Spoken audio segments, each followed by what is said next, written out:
Welcome to the GPRO Web Interface Auditor Training. The GPRO audit will be conducted from the ACO Health Solutions Pulse 2 website. First-time users will receive a Welcome to the Pulse email that will allow the users to connect to the system and personalize their password. By clicking on the link provided in the welcome email, you will be invited to create your password. You will be required to use the username provided. Passwords are required to be at least 8 characters in length, 1 upper and lowercase letter, and 1 numeric character. The Welcome to the Pulse email will expire if it is not activated within 72 hours of the email being sent. The link is only good for 1 use. The Pulse home screen has a menu on the left column designed to make sure that you select the correct attribution quarter, the correct ACO, and the correct practice. The modules available are the Quality Registry, REF Coding, and GPRO. The mini GPRO audit will be conducted based on the second quarter attribution. The true GPRO, which occurs in the spring of 2019, will occur with the third quarter attribution.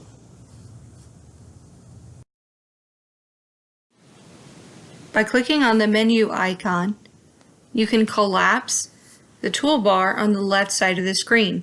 This will allow you more space on your screen to conduct your audit. You may search for specific patients in the search bar on the top blue ribbon. You may also click the logout icon on the far right corner on the top blue ribbon. You can zoom in and zoom out on your screen by holding down Ctrl+ and Ctrl-. By opening the GPRO module, you will find an option for GPRO Mini. Inside of GPRO Mini, you will find several options available: pending, MRNF, needs follow-up, complete, and CMS validated. The pending section is where your audit will begin. Patients selected for audit in the GPRO Mini and in the GPRO will begin in the pending folder. You may access this list by selecting pending. The Medical Record Not Found folder contains all of the records that were identified by the auditor as not having been found inside of the practice's records. If the patient cannot be found, the record will be uploaded to CMS's QualityNet system as Medical Record Not Found. Needs Follow-up folder is used by the reporting team to support the quality assurance process. If an auditor wants to mark a record for another auditor to review, they can select the Close and Mark for Follow-up at the end of the record, and it will move the patient audit file into the follow-up folder.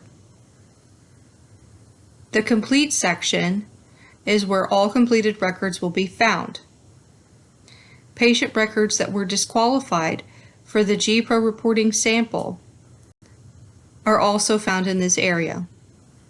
Records that have been uploaded and validated in the CMS system will be moved from this bucket into the bucket called CMS Validated. In the CMS Validated bucket, all completed records that were successfully uploaded into the CMS system are located in this bucket. This bucket is not used for the mini audit. Users may filter their pending audit list by using the filter icon. For example, if you are looking for a specific provider in the list, you may click on the filtering icon under PCP for the provider you are desiring. The auditor can select the patient for audit by clicking on the Medicare ID link. It is important that you audit the patients in the order that they are listed, unless you are specifically told otherwise by an Imperium representative. If you click on the Medicare ID number and open a record, your name will be assigned to that record as the auditor. All entries are date and time stamped with the auditor's name. Do not allow anyone other than yourself to use your login credentials. When you first begin your audit, you have to start with qualifying the patient. You will verify the patient's gender, date of birth, name, Medicare ID number, verify whether or not the medical record is found. If the medical record is not found in your system, please notify your Imperium representative immediately. In order for a patient to qualify to be selected for an audit, they must have had 2 dates of service during the 2018 year with the practice that were billed, as well as be present on your third quarter attribution distributed by Medicare. If a medical record is not found, please notify an Imperium representative right away. After you have verified the patient is the correct patient and that you have the record, you may then select the qualifying patient option. Your options on the drop-down are patient appears qualified, deceased, in hospice, patient has moved out of the country, or patient is enrolled in a Medicare Advantage plan or HMO. Make sure you list the date of any of the not qualified options. If you do not know the date, use the default date of 12/31/18. Click on Save. By selecting Click on Save and Next, it will advance you to the audit. Before indicating that a medical record is not found, please notify an Imperium Health representative. Every attempt must be made to acquire the record. If the record is located or maintained only in a nursing home, the auditor must retrieve the needed information from the nursing home. If the patient has changed providers, you must attempt to coordinate with a new provider to obtain the needed information for the audit. By indicating medical record is not found, it increases the chances of a Medicare validation audit after the final submission.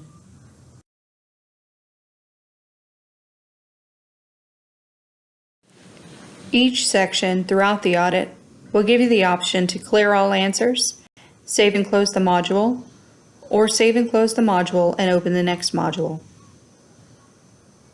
The measures selected for the patient's audit will appear on the screen in a list. The down arrow on the far right will enable the user to expand or collapse the module. A check mark next to the measure number will indicate that the measure has been met.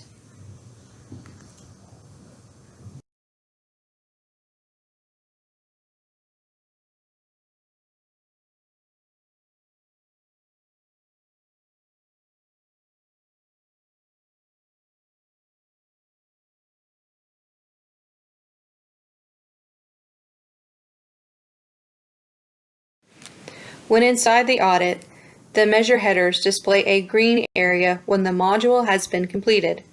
A check in the header indicates the measure was met. A green header without a check indicates the measure was completed. No color indicates the measure has not been completed. The number listed indicates the patient's ranking in a specific quality measure as dictated by CMS. There is a module progress bar towards the bottom of the audit module, indicating how far along you are in your audit. When you are finished with a patient's audit, you may click on Close Mark Pending to leave it in the pending folder, or Close Mark Follow-up to move it to the follow-up folder.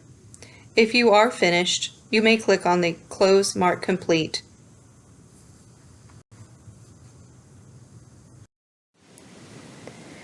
When auditing for medication reconciliation measure, The auditor must attest to a medication reconciliation conducted by a prescribing practitioner, clinical pharmacist, or registered nurse on or within 30 days of discharge. Medication reconciliation is defined as a type of review in which the discharge medications are reconciled with the most recent medication list in the outpatient record. The dates will be pre-populated by CMS based on claims data. The auditor will indicate whether or not there was an office visit within 30 days of discharge, plus or minus 2 calendar days. If the answer is no, the patient is not qualified for this measure. If the auditor is unable to verify that a patient was discharged from a facility based on their records, the patient is not eligible for this measure, and you should click no. The auditor, if answering yes to the first question, must answer the second question. Were discharge medications reconciled with the current medication list in the outpatient medical record within 30 days following the inpatient facility discharge? If answering yes, they must note the date of the office visit and the data source. You will click Save or Save in Next.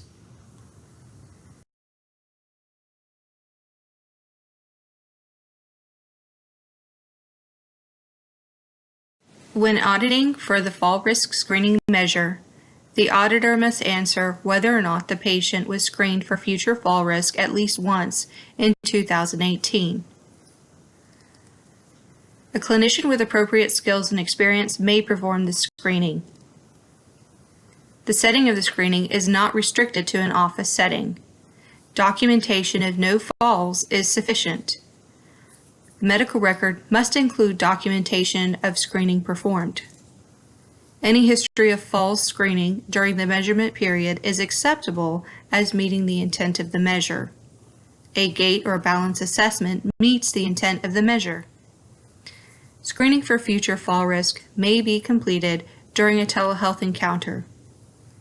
Measure exclusions include patient not being ambulatory or being wheelchair bound. If this is the case and you claim a denominator exclusion, the patient must have documented records indicating on their last date of service that they were not ambulatory.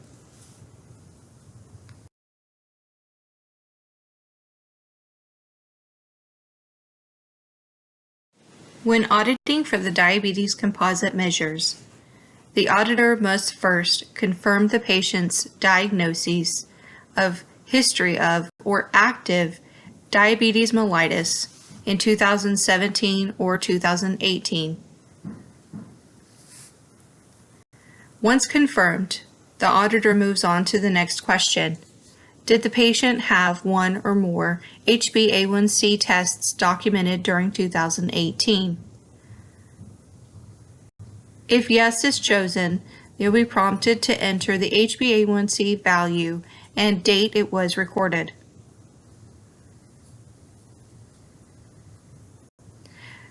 Next, the auditor will answer whether or not the patient was screened for diabetic retinal disease in 2018. This includes diabetics who had one of the following: a retinal or dilated eye exam by an eye care professional in 2018, or a negative retinal exam with no evidence of retinopathy by an eye care professional in 2017.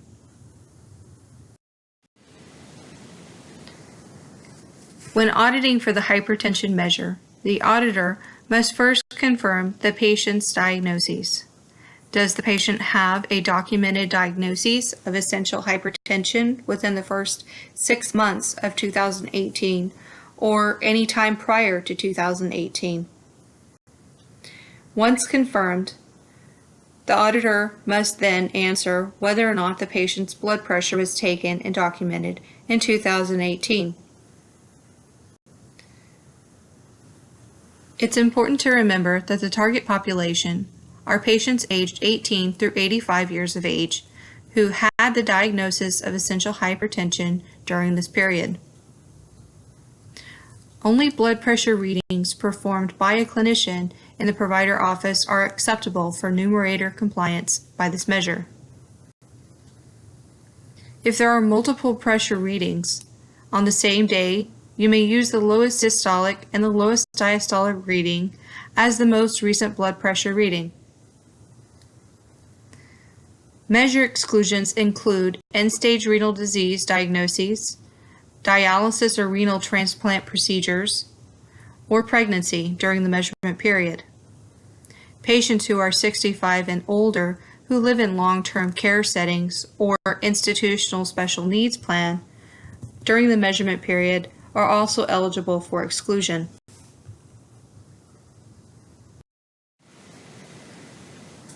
When auditing for ischemic vascular disease measure, the auditor must first confirm whether or not the patient is eligible for the measure. Does the patient have a documented diagnosis of acute myocardial infarction, coronary artery bypass graft, or percutaneous coronary interventions in the 12 months prior to the measurement period? Or do they have an active diagnosis of ischemic vascular disease during the measurement period? Once confirmed, the auditor may then answer whether or not the patient has documented use of aspirin or another antiplatelet during 2018. The only eligible denominator exclusion for this measure is documented use of an anticoagulant.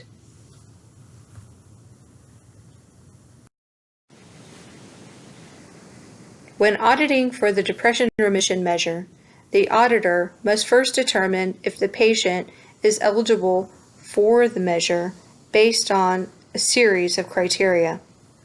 First, did the patient have an active diagnosis of major depression or dysthymia during the denominator identification measurement period of December 1st, 2016 through November 30th, 2017? If yes, you may advance. Did the patient have one or more PHQ-9s administered during the denominator identification measurement period? If yes, you may advance. Did the patient have a PHQ-9 score greater than 9 during an outpatient encounter during the denominator identification measurement period? If yes, you may advance. Did the patient have one or more PHQ-9s administered during the measurement assessment period, 12 months plus or minus 30 days from the index date? If yes, you may move to the PHQ-9 remission question. Did the patient achieve remission with a follow-up PHQ-9 score less than 5 during the measurement assessment period, which is 12 months plus or minus 30 days from the index date? Indicate the PHQ-9 value and follow-up date if yes.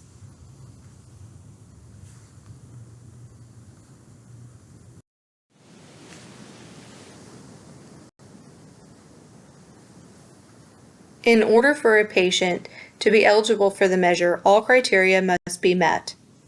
A number of exclusions apply to this measure. Patients who received hospice or palliative care services are excluded.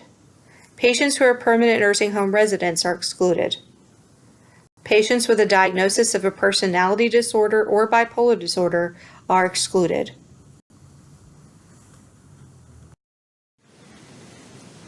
When auditing for the breast cancer screening measure, the auditor must indicate whether or not a mammogram to screen for breast cancer was performed between October 1st, 2016 and December 31st, 2018. The targeted population is women ages 50 through 74 who had a mammogram to screen for breast cancer. Measure exclusions do apply, including patients who have had a bilateral mastectomy or a right and a left unilateral mastectomy. Patients who have only had mastectomy of one breast are still eligible for this measure. Patients age 65 and older in institutional special needs plans, or if they are residing in long-term care facilities, are eligible for exclusion.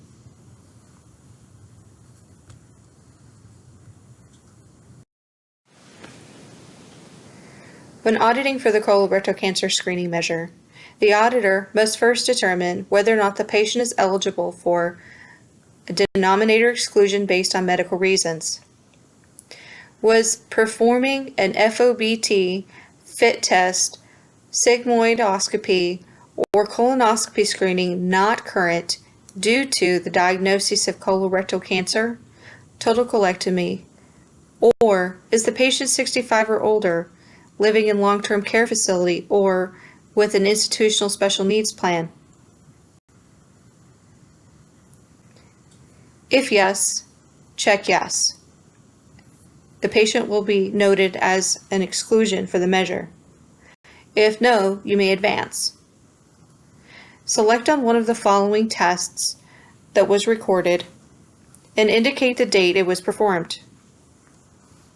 Based on your records, if you do not have a date, if patient reported, use the default date December 31st, 2018.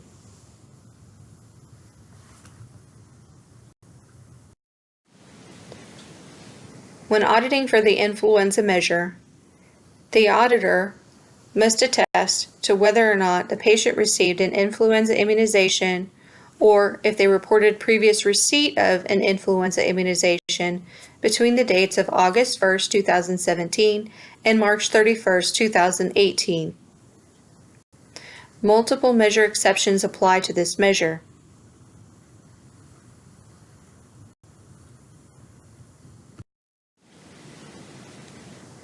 When auditing for the pneumonia vaccination, the auditor must attest to whether or not the patient has ever received a pneumonia vaccination.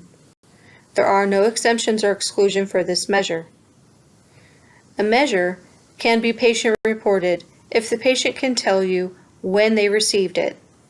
If the patient received it after January 1st, 2015, the patient must also be able to tell you what kind of vaccine they received. When auditing for the BMI measure, the auditor must indicate whether or not the patient had BMI documented during the most recent visit or in the last 12 months prior to the most recent visit. Was the BMI calculated within the normal parameters of greater than or equal to 18.5 but less than 25? If no, was there a follow-up plan on the most recent visit or within 12 months of the most recent visit? The 12-month look-back can be calculated as a look-back of less than 13 months from the most recent encounter. The 12-month look-back could potentially fall outside of the measurement year. That's okay. There are a number of measure exceptions and exclusions for this measure. Make sure you review your options.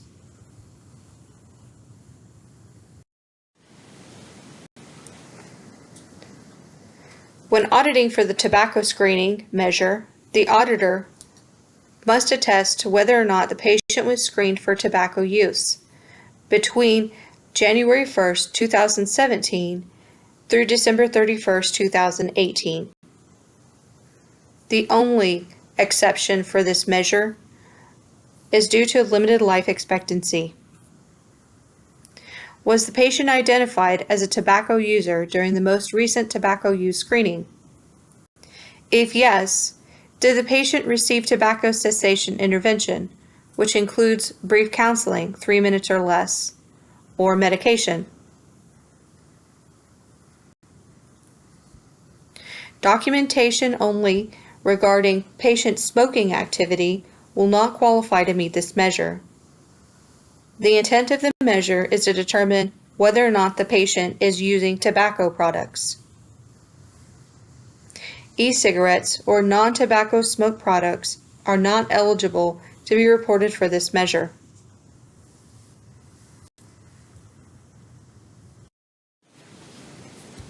When auditing for the clinical depression screening measure, the auditor must answer whether or not the patient was screened for clinical depression using an age-appropriate standardized tool in 2018. The name of the tool used must be documented as part of the patient record. If the screening was positive, indicate yes. If the screening was positive, indicate whether or not a follow-up plan was documented. A number of exceptions apply to this measure, including patient refusal to participate, emergent situations, or exclusions, which include an active diagnosis of a personality disorder or bipolar disorder.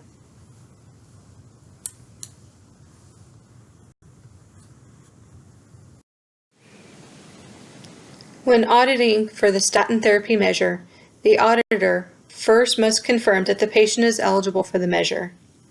Does the patient have a documented diagnosis, active or history of atherosclerotic cardiovascular disease at any time through December 31st, 2018?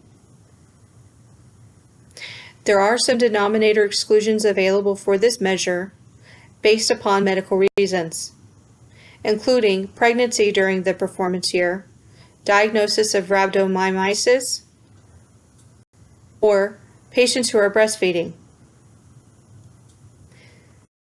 Has the patient ever had a fasting or direct LDL-C value greater than 189 or currently have an active diagnosis of familial or pure hypercholesterolemia? Is the patient aged 40 through 75 with a diagnosis of type 1 or type 2 diabetes? Has the patient's highest fasting or direct LDL-C value been between 70 and 189 between January 1st, 2016 and December 31st, 2018?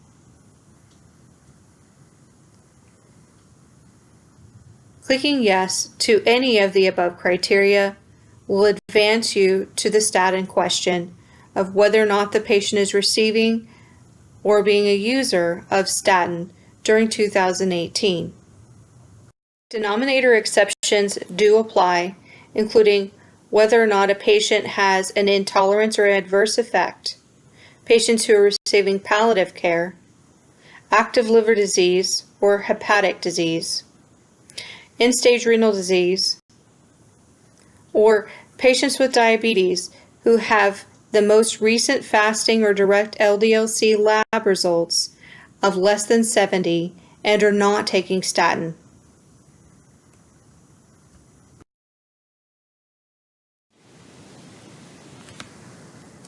The quality audit may be closed temporarily for the auditor. In this example, the audit is not complete as there are white and green markers for the measures. The auditor would need to save their work inside of each measure by clicking on the option inside of the module Save. The auditor would then select the Close Mark Follow-up option on the bottom of the screen. When the auditor wants to resume the audit on this patient, the auditor will look for the patient's chart in the Needs Follow-up folder on the home screen. Once complete, all measures will be green. In this example, the audit is complete and the auditor is finished. The auditor would then select Close Mark Complete option and the chart will be moved to the completed bucket on the home screen. Imperium Health has established a ticket system for capturing issues and concerns throughout the audit. At any time, a GPRO auditor may access this link and submit their question.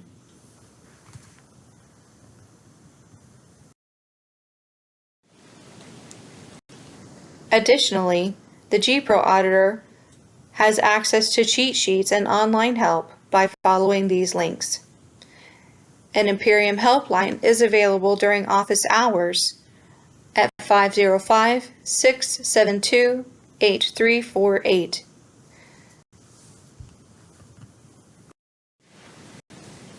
Thank you.